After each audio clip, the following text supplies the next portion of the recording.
c'est toujours Stéphanie. Donc je vous rappelle, si vous voulez me connaître plus, si vous voulez savoir ce que je fais, vous pouvez aller sur mon site www.stephanieward.fr, tout en minuscule, tout en attaché, et mon nom de famille c'est H-O-U-A-R-D. Voilà, je vous remercie de me retrouver pour cette 4e vidéo. Et aujourd'hui, ce que je vous propose, c'est de vous présenter le Kenko Taizo.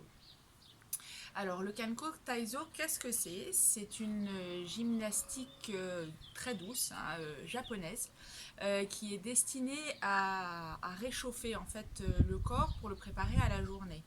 Alors le but c'est d'aller échauffer musculairement, mais aussi articulairement et énergétiquement parlant le corps tout en douceur euh, pour que pour qu'il soit prêt à nous supporter en fait tout le reste de notre journée. Alors je tenais à faire ça un lundi parce que c'est intéressant, le lundi c'est le début de la semaine. Et donc le Kenko Taizo, il peut être là justement aussi pour nous préparer à cette semaine qui débute et à cette journée qui commence. Alors, le Kenko Taizo, concrètement, qu'est-ce que ça apporte? Alors, déjà, comme je vous l'ai dit, ça vous prépare à la journée. Donc, ça va vous mobiliser, en fait, ça va échauffer en douceur tout ce qui est muscles et articulations pour éviter de se blesser, hein. Et ça va échauffer aussi au niveau énergétique votre corps. Et donc, vous allez être en meilleure forme pour la journée. Au fur et à mesure de cette pratique de Kenko, vous allez aussi pouvoir développer des bienfaits sur le long terme. C'est-à-dire que vous allez apprendre pendant ces moments à reprendre conscience de vous-même, vous recentrer. Et donc apprendre également à vous ancrer au sol, à vous ancrer dans le moment et à y trouver de l'énergie, hein, une forme à la fois de lâcher prise et une forme d'énergie pour pouvoir être au top sur les événements de la journée qui vont arriver. Voilà un petit peu ce qu'est le Kenko Taizo et concrètement ça se passe comment? C'est un enchaînement qui dure une vingtaine de minutes quand on a l'habitude de le pratiquer, en général presque 1 heure quand on prend le temps de décortiquer et que c'est le début. Donc là aujourd'hui vous vous doutez bien, je ne vais pas faire une vidéo ni de 20 minutes ni d'1 heure, je vais juste vous montrer un petit peu comment se passe le début d'une séance de Kenko Taizo. Voilà, place à la pratique.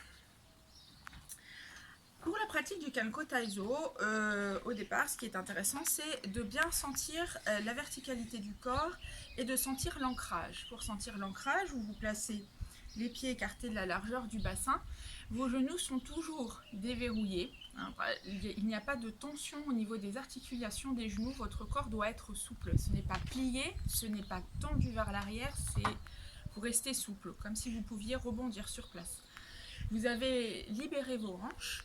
Tranquillement, votre dos se met droit. Vous avez votre tête qui se place dans l'alignement de votre colonne vertébrale. Et vos épaules qui doucement se dirigent vers le bas.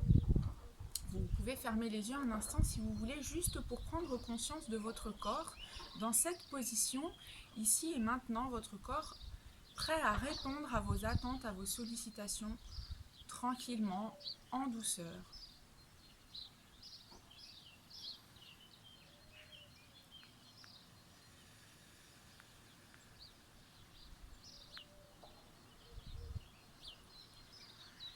Et une fois que vous avez repris conscience de votre corps, de votre position, doucement vous ouvrez vos yeux et on va commencer. Et le Kenko Taizo commence par un échauffement des mains parce que le Kenko Taizo prend ses racines également dans la médecine traditionnelle chinoise et que les méridiens entrent et sortent par les doigts.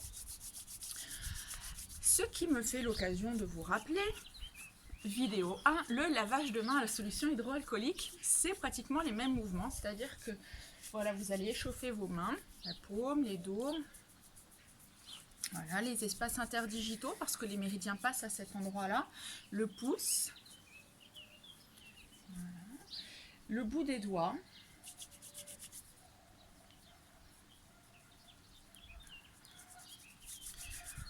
voilà, vous échauffez.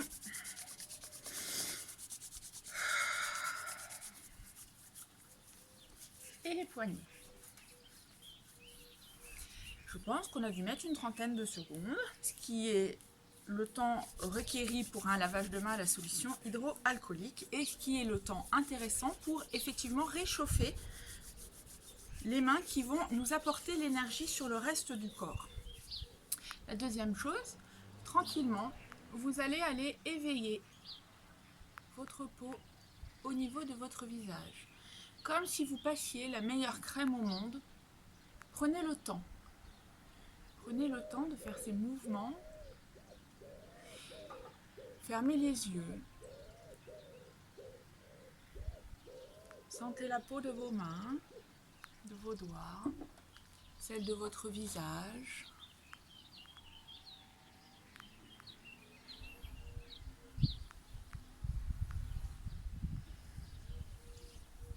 Le cou.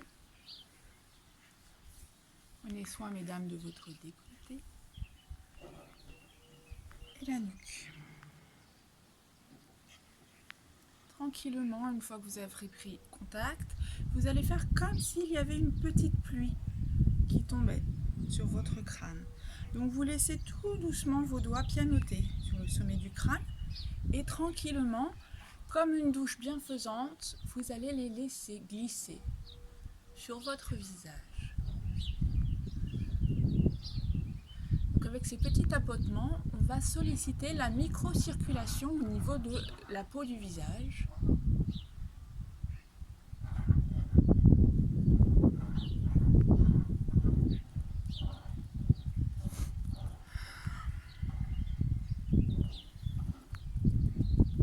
Vous pouvez renforcer un petit peu la pluie au niveau de votre thorax, au niveau de votre trapèze.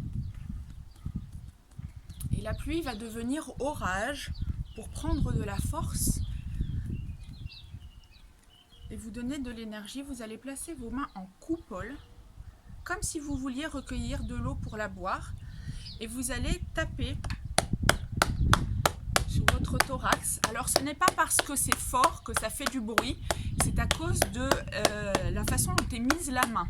Ça doit entrer en résonance. Donc on tape sur le thorax, sous les clavicules, sur le trapèze. On change de main pour pouvoir faire l'autre côté. Le thorax, sous la clavicule.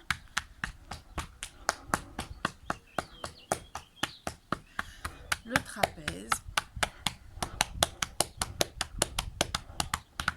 Non, je ne suis pas un gorille. Voilà, maintenant on a bien réchauffé.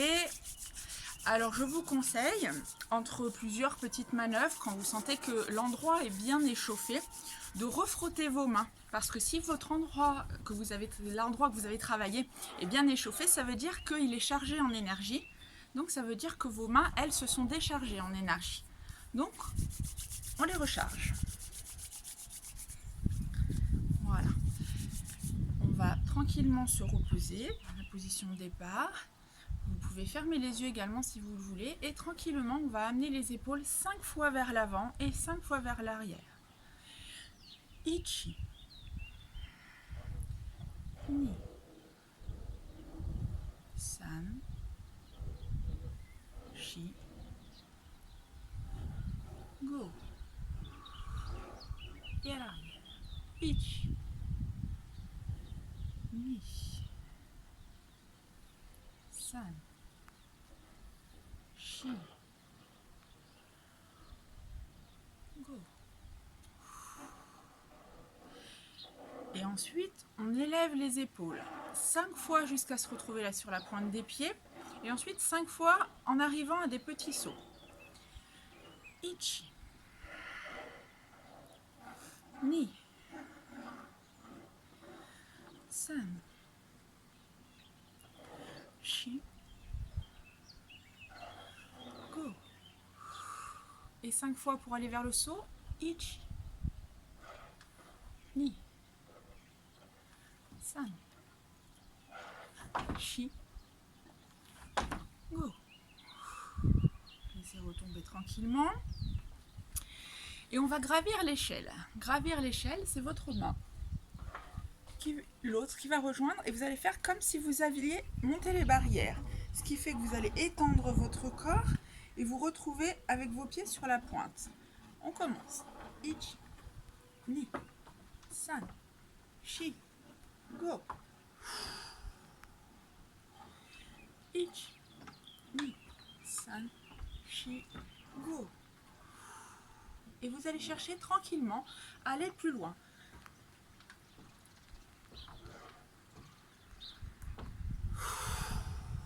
Et à faire aller votre expire plus loin.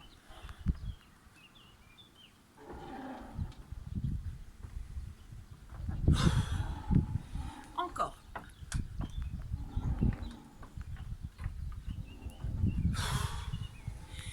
Et là, vous essayez d'aller le plus haut possible.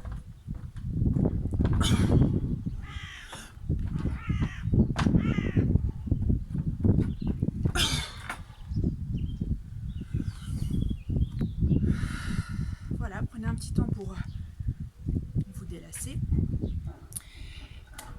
La séance de présentation des quelques mouvements de début de Kenko est terminée. Je vous remercie de votre attention.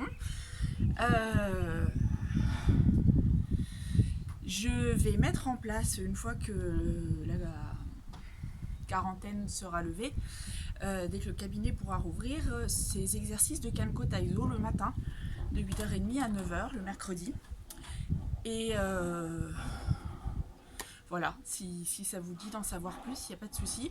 Je vous rappelle que je suis disponible par téléphone, par Messenger, que si mes collègues soignants, soignantes, personnel de l'hôpital veulent débriefer un petit peu de leurs problématiques, ils peuvent me joindre.